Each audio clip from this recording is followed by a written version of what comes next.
평소와 다름없는 보통의 어느 날 갑자기 심장이 두근거리고 현기증이 난다. 금방이라도 쓰러질 것 같은 느낌이 들어서 그 자리에 주저앉았다. 온 몸에 식은땀이 난다. 가슴 위에 돌멩이를 얹은 것처럼 답답해서 숨을 쉬기가 힘들다. 시간이 조금 지나니 서서히 괜찮아졌다. 방금 내가 겪은 증상은 뭐지? 나는 공황장애인 걸까? 안녕하세요. 공황 극복 멘토 조르바입니다. 최근에 개그맨 이경규가 공황장애를 겪고 있는 연예인들을 모아 공황 캠프라는 컨텐츠를 진행하는 것을 보았습니다. 그는 10년 동안 공황장애를 겪어왔고 여전히 약을 복용하고 있었습니다. 공황 캠프에 참가한 배우 류승수, 가수 솔비, 가수 겸 작곡가 정재한 씨도 모두 오랜 시간 공황장애를 겪어온 분들이었습니다. 뿐만 아니라 배우 이병헌, 차태현, 개그맨 정영돈 등 너무나 많은 연예인들이 자신이 공황장애라고 고백했습니다. 그런데 그들이 하는 얘기를 듣다 보면 나에게도 비슷한 증상이 있었던 것 같습니다. 문득 나도 공황장애인가 하는 의문이 생깁니다. 그 궁금증을 해소하기 위해 이번 영상에서는 공황과 공황 발작, 그리고 공황장애에 대해서 설명하겠습니다. 자신이 공황장애인지 궁금한 분들에게 이번 영상이 큰 도움이 될 것입니다. 또한 이번 영상을 보고 공황과 공황장애만 잘 알아도 우리는 대부분의 공황을 잘 넘길 수 있을 것입니다. 공황장애를 큰 병으로 착각해 이 병원 저 병원 옮겨다니며 돈 낭비, 시간 낭비하는 일도 없을 것입니다. 우리는 먼저 공황에 대해 명확히 알아야 합니다. 공황의 사전적 의미는 갑작스러운 공포, 당황, 겁먹음입니다. 자세히 들여다보면 공황은 질병이 아닌 것을 알 수 있습니다. 그저 위험하다고 느낄 때 누구나 느낄 수 있는 감정의 한 종류입니다. 어두운 밤 집에 갈 때 누군가가 나를 쫓아오는 것이 느껴진다면, 아무도 없는 길에서 나를 향해 짖으며 달려오는 큰 개를 만났다면 우리는 두려움으로 얼마든지 공황을 경험할 수 있습니다. 그리고 그 공황의 상황에서 우리는 여러 가지 신체적 변화를 느낄 수 있습니다. 심장이 빨리 뛰고 손, 발이 떨리며 식은땀이 나는 증상들이 이에 해당합니다. 반면 공황 발작은 앞서 설명한 공황의 상태가 특정한 이유가 없을 때 나타나는 것을 말합니다.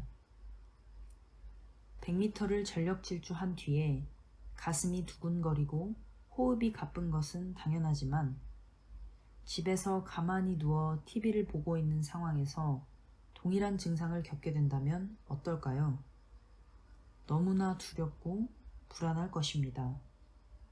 사람은 원인을 알 수 없을 때 더 큰 공포를 느끼기 때문입니다.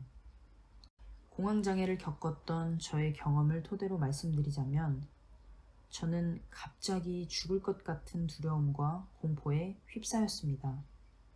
가슴이 두근거리고 온 몸에 식은땀이 나면서 호흡이 가빠졌습니다. 당장이라도 쓰러질 것 같았고 스스로에 대한 자제력을 잃을 것 같은 생각이 들었습니다. 물론 시간이 지나면서 조금씩 안정이 되었습니다. 하지만 그 기억은 너무나 강렬해서 다시는 경험하고 싶지 않았습니다. 여기서 또 궁금한 점이 하나 생깁니다. 그렇다면 공황 발작을 겪은 사람들은 다 공황장애인 것일까요? 미국 정신의학회에서 발표한 공황과 공황장애의 기준을 살펴보겠습니다. 동영상을 잠시 멈추시고 자신에게 해당하는 것을 체크해 보시기 바랍니다.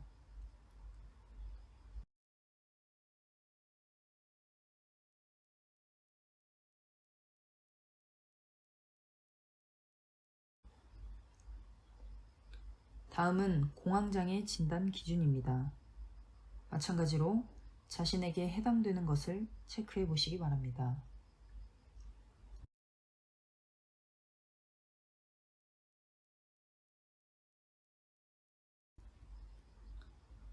몇 개나 체크를 했나요? 요약해보면 공황장애는 죽을 것 같은 공포를 느끼는 공황의 상태가 예측할 수 없는 상황에서 나타나고 나중에는 그 공황 자체에 대해 두려움을 느끼는 상태라고 규정할 수 있습니다. 자라보고 놀란 가슴, 소뚜껑 보고 놀란다는 말이 있습니다. 공황 발작이 왔을 때 신체적으로 너무나 고통스럽기 때문에 나중에는 공황 발작 그 자체를 두려워하게 되는데요. 그렇게 되면 일상생활의 많은 부분에서 영향을 받게 되어 치료를 요하게 됩니다. 자신이 공황장애에 해당된다고 생각하는 분들은 전문의를 찾아가 정확한 진단을 받을 것을 권합니다. 저는 공황 증상이 나타날 때마다 심장에 이상이 있는 줄 알고 응급실을 찾았습니다. 여러 번의 응급실을 거친 뒤에야 제가 공황장애임을 알게 되었습니다. 이 영상을 보게 된 것은 당신에게 큰 행운입니다. 모든 치료는 자신의 상황을 잘 아는 것에서부터 시작되기 때문입니다. 이번 영상을 통해서 당신은 공황과 공황 발작, 그리고 공황 장애가 무엇인지 명확하게 알게 되었습니다. 공황은 누구나 겪을 수 있다는 사실을 알았다면 그것만으로도 큰 수확입니다. 공황을 겪었다고 해서 모두가 공황장애는 아니라는 사실도 마찬가지입니다. 공황을 겪었더라도 그것을 또 다른 두려움으로 발전시키지 않고 가볍게 넘긴다면 우리는 공황장애를 겪지 않을 수 있습니다. 혹여나 공황장애를 앓고 있다고 해도 걱정할 필요는 없습니다. 적절한 치료와 삶의 습관 개선으로 극복할 수 있습니다. 제가 자신있게 이야기할 수 있는 이유는 그것이 저의 이야기이기 때문입니다. 저는 계속해서 공황장애를 극복하기 위해 노력했던 저의 모습을 공유하려고 합니다. 공황장애로 인하여 어려움을 겪고 있는 분들이라면 꼭 시청하셔서 공황장애를 극복할 힘을 얻길 바랍니다. 모르면 두렵다. 알면 두렵지 않다. 공황 극복 멘토 조르바였습니다. 감사합니다.